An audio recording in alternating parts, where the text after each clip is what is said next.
and welcome to the Ramon Foster Show, brought to you by the Get-Go Cafe and Market, where we have way too much fun. Moan, what's going on? Not much, man. Look, we got scolded today. We joked around a little bit today. We got to make sure our producer David is on point, man. Yeah, what's up with that?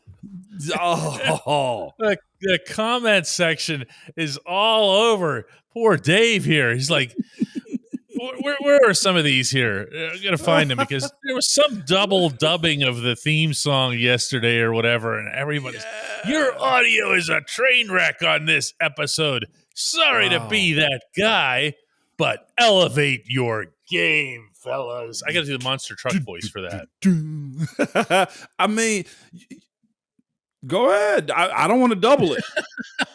Oh, yeah, right? You could read the same thing underneath me, and it'll sound like our sound quality. Anyway, let's talk about football. Coach Tomlin said it. The standard is the standard, and you doggone right, man. We're going to ride with it. Dave, come on.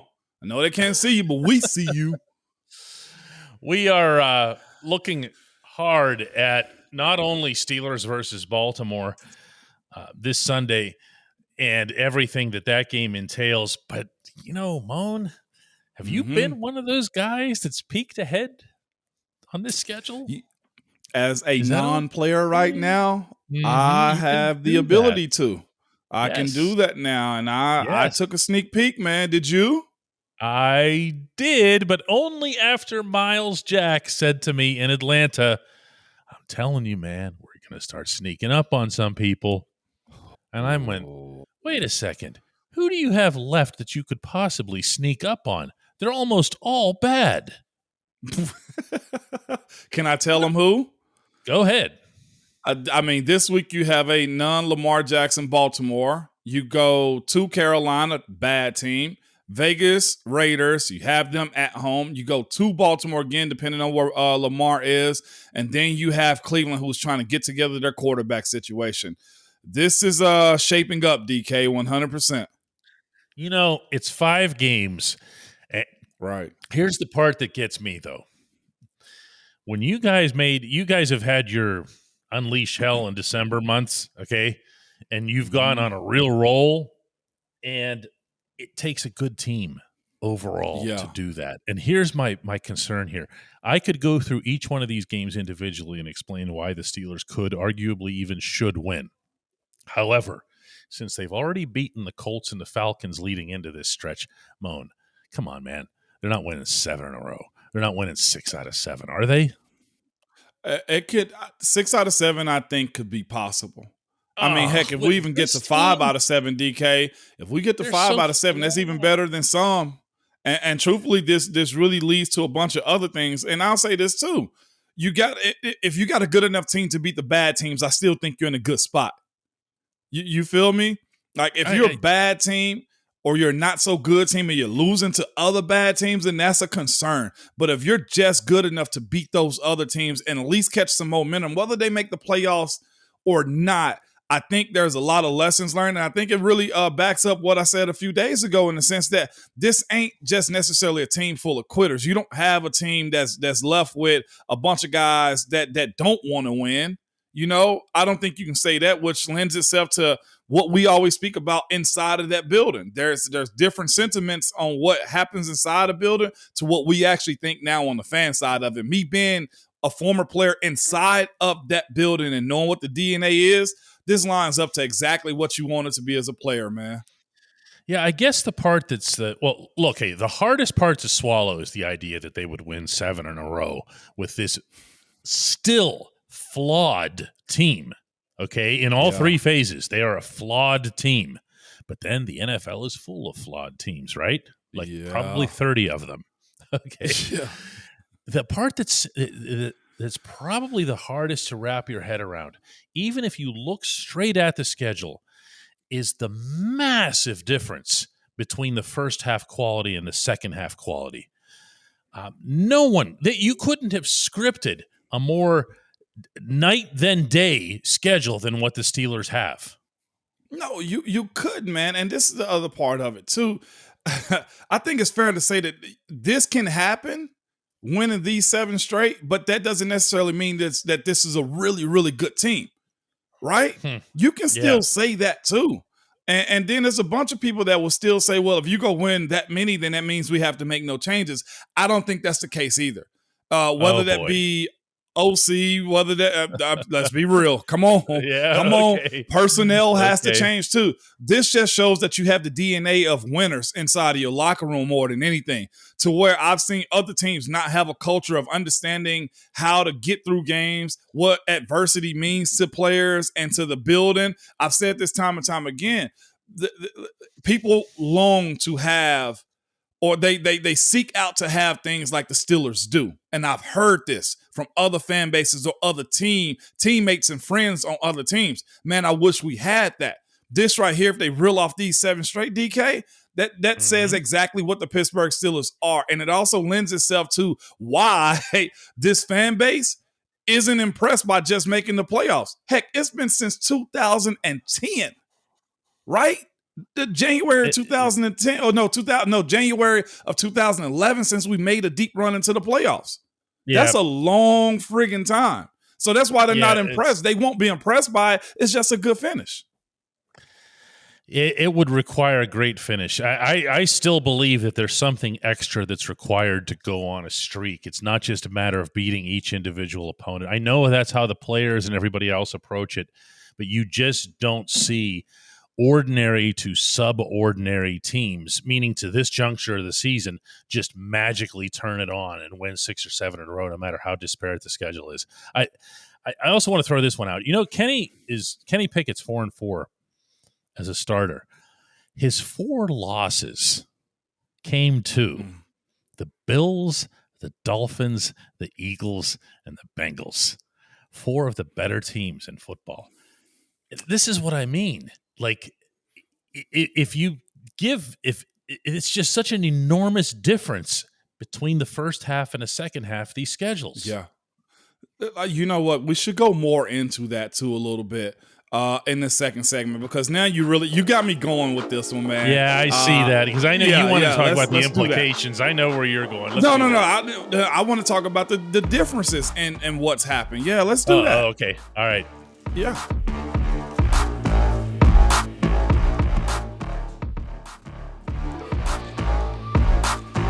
Welcome back to the Ramon Foster Show. As promised, more on the subject of what the Steelers can or can't do the rest of the way here, and the hows and the whys that go into that. Moan, you sound more optimistic than I am that this could actually turn into something special. I'm not feeling it. You know what, DK? I'm not calling it special. I'm calling it what you're supposed to do. I think we're saying 2 separate things. It's not. You know what? 7 in a row is special. You know what? Well, you know what I say though. I don't know how special that is, and this is the reason why. Baltimore, yes, they're a winning team right now. Carolina Panther, losing teams. Las Vegas Raiders, below 500. Also, Baltimore Ravens, I don't know where they're going to be by New Year's Day. Cleveland Browns, below 500. What I'm saying is this: the teams that they beat the last couple, well, they lost to a really good Cincinnati team. They beat a bad New Orleans Saints team. Okay, what I'm saying is we're in a position right now as a team to where it's purgatory, I guess, in a sense, right? Not good, not bad, but okay. And I think there's still a lot of missing pieces. I think there's still positions in which you say to yourself, what is the OC going to be? There's a real question. I don't think if we win 7 straight, that necessarily saves Matt Canada's position. I don't know if it does that. I don't know if it's that secure. No, they'll absolutely be carving not. a statue of the guy. No. You say this, DK. That's what you're supposed to do. That's just like saying a vet is beating an undrafted rookie in practice. You wouldn't write about that. You say, Moan, that's what you're supposed to do, blocking against him, right? If this is a first round defensive tackle or defensive end, outside linebacker beating the undrafted guy in practice, we would write about that, but everybody would say, well, that's what you're supposed to do. That's a nice tune-up. That's what they're supposed to do against these bad teams, or teams that they have a whole lot of history with. The 2 games I'm really concerned about is the 2 Baltimore games. Like Ty Huntley playing this game, I say to myself, in Heinz Field, even if we split them and we get the rest of these 5, That to me says that's a real good run, but there's so many other deficiencies that have to be resolved. We're watching comments come from Ben Roethlisberger that says, I know why he did that. That's the satisfied wide receiver. That to me, you know what Bruce Arians would do in a situation like that? Bleep, you run the friggin' play. I'll get you the ball when I feel like you're ready for the ball. You know what Ben would do in those situations? We're not forcing anything to anybody. You get in where you fit in. And when I'm in a position as a quarterback to where we're hoping Kenny Pickett gets to at some point in time, hey, Kenny, throw me the ball. Kenny need to look at him and say, I'm the captain now. That's what's lacking. I think those steps are still there. I think somebody has to be in place to be able to let Kenny know, hey, man, here are the keys. Here are the keys right here. Look at them. This is the key to the gate, Kenny. You have the key to the gate. They don't tell you when to throw them the ball. That's a fob. That's not a key. It's a fob to the gate.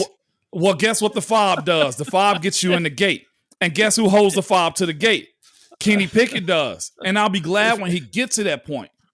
I'm going to watch some old sorcerer's movie tonight. There's going to someone get the fob to the gate. Listen. That allows you access to behind the gate into the house. And we're not there yet. They're not there yet. That's actually the point that I'm going to agree with, because to rattle off this many wins in a row, I'll tell you what. No, let me rephrase this. The one thing that your head coach, not the one thing that your head coach is really, really consistent with and good at is drumming up the concept that the only game that matters is the next one. And he's even done that this year. When they were 2-6, he kept all of the focus on the following week's game. Okay. Yeah. If you do that with this schedule and you're not looking ahead and you're not thinking about the Panthers and the Raiders and the whoever else the rest of the way, and you're just saying just Baltimore. Okay. They could pull this off. What would throw me though is that once you start seeing 2 or 3 of them and they start talking about the Steelers and they've won 4 in a row, look everybody, and the music's playing it on ESPN and they're showing Steelers highlights, dun dun dun dun dun dun dun dun, and you see nothing but touchdowns for Najee and George and everybody's dancing. It's a different vibe that makes it into your room now. It's not Miles Jack whispering to me that we might sneak up on people. Yeah, but you know what, though, DK? This is all a part of that growth that we said was missing, though, too. Mm-hmm. These guys learning how to win in this new era. Yeah, this changes that. And let's be real, like them losing 7 games, that locker room. You've been around those. That sucks. It's not like they're just okay with it. So although I don't believe we're close to what Cincinnati is, I don't think we're close to what Buffalo is. I don't think we're close to what Philly is. I don't think we're close to what Minnesota, Dallas, these types of teams. Heck, we're not there. But this is one of those pivot moments, though, that you say to yourself, with more maturity, more exactness of what this team is, that's what we're capable of. You know what I'm saying? And I think if you get into a point to where at least you're competing with, let's say, Baltimore, if we just so happen to get them 1 or 2 times, and then you get Cleveland, you really put yourself in a position, at least in the AFC North, to say, guess what, guys? We're not as far behind as you thought we were. And I think that's the biggest thing, too, is you look at the Steelers and you say they're far behind.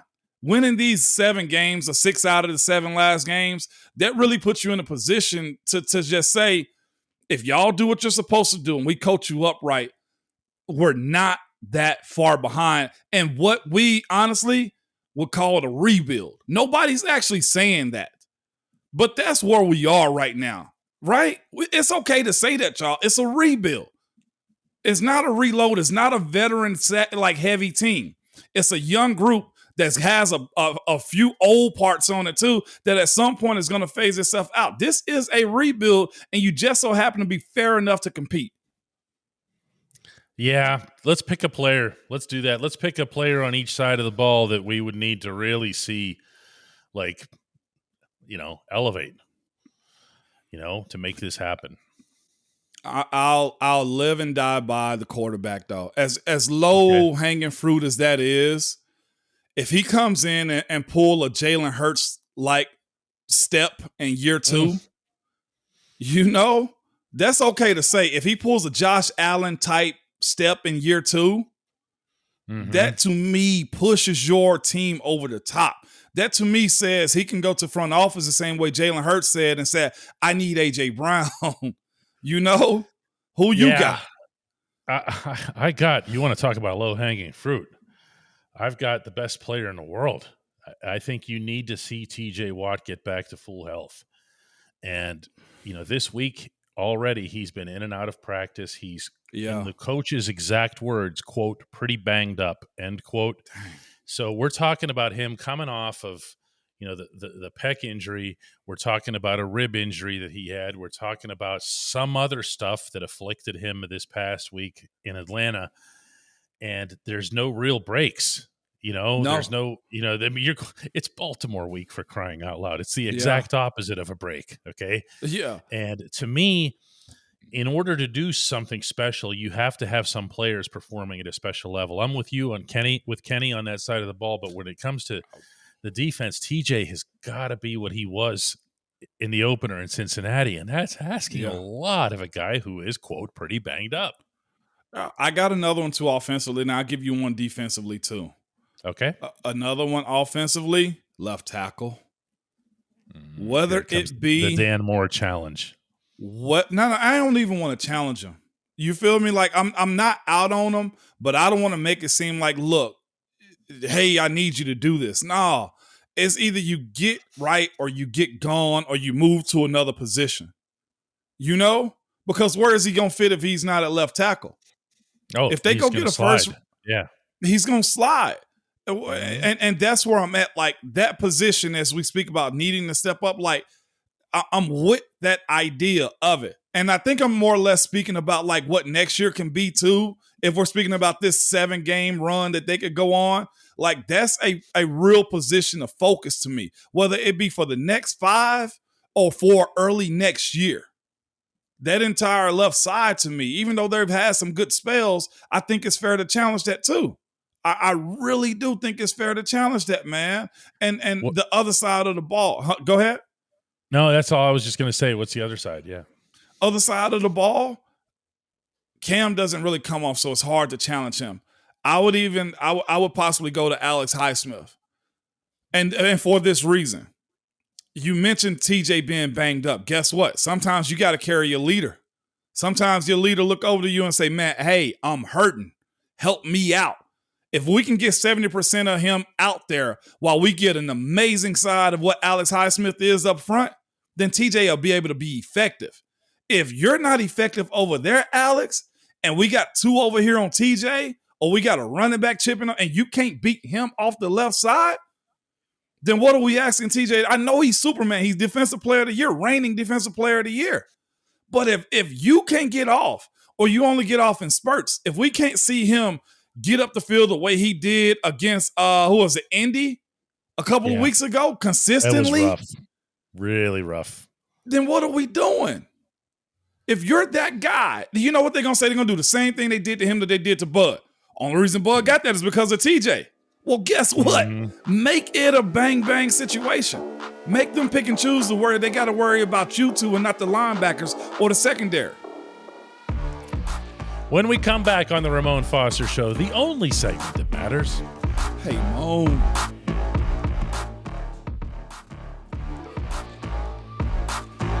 Welcome back to the Ramon Foster Show and the only segment that matters. It's brought to you by our friends at the Get Go Cafe and Market, where quality is at the core of every menu item.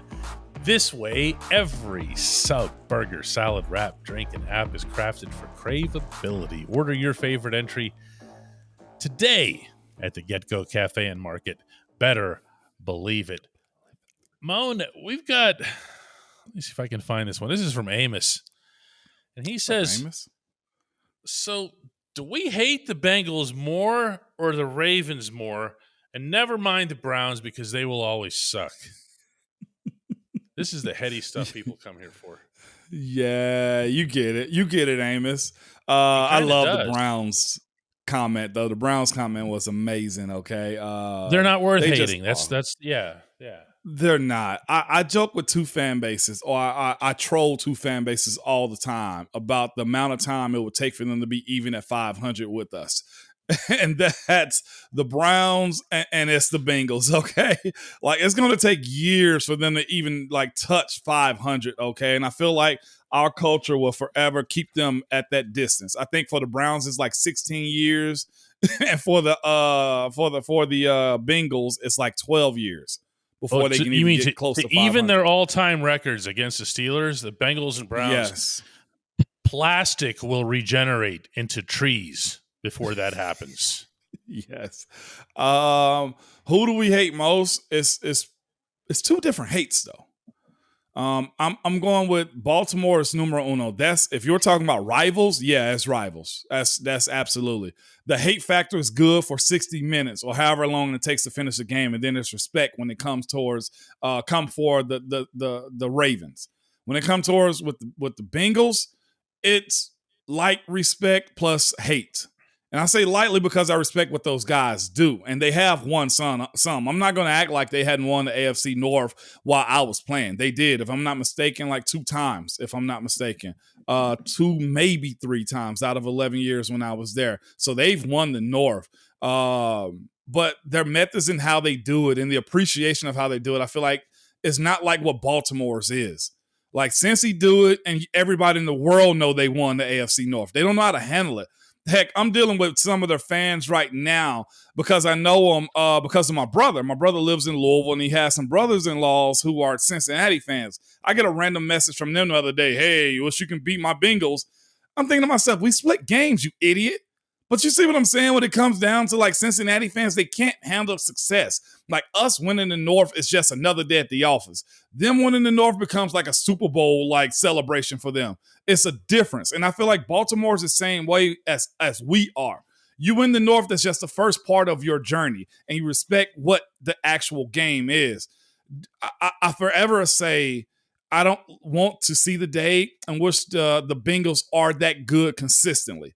Even in one of the best years they've had last year, they came back and lost the first game of the season to the Steelers. That, to me, made my entire year. That's where the separation of respect and hate goes when it comes to those two teams. Yeah, it's almost like the respect factor is the dominant separator. In my time over the years in interviewing guys, that was what you would get is like, look, we know who the Ravens are. We know what they represent. Mm-hmm. And we know the challenge that they present for us on a consistent basis. With the Bengals, it was just like, that dude's nuts, man. Yeah. Like, I don't like that guy, or I don't like this guy. It was a lot more of that than it was anything about them institutionally. Even when Marvin was just, finding the lowest common denominator everywhere that he could. And that was my thing I was going to say. Like, I respect Marvin, Coach Marvin Lewis. I do. For him to have been there for that long, and to my understanding, dealing with how management and ownership was as far as what they needed to succeed, he pulled a lot out of that. And he caused some bad luck with quarterbacks. Of course, Carson, what was his Carson, I forget his Carson Palmer, his situation with the knee. And then you get Andy Dalton, and then it's just a marriage of different guys up until Joe Burrow. And I'm just saying to myself, he managed a lot. And the only thing I would take back is the idea that you let players police themselves and create the culture for themselves. And that 3-4 year gap of just chaos that we had against them every single game, I would have been okay if it was week to week, every single game they had was that way. But it was specifically against us in those situations. And yeah, Burfict went off on his own tangent in other games and whatnot, but the entire team to act that way, and for some of their players that I truly respect, used to come to us. Yeah.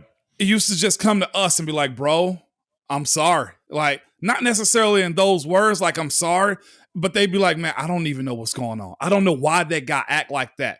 We'd be on the field because it's chaos breaking out. And the offensive line, because we're civil human beings, we'd be like, dude, what's going on? Why are they this way? Yeah. And they'd even say, they're like that in practice. I don't get it. Yeah, but your other point is the one that had me nodding here, and that is that, you would watch the Bengals the week before or the week after they played you. Yeah. And it was just a football game.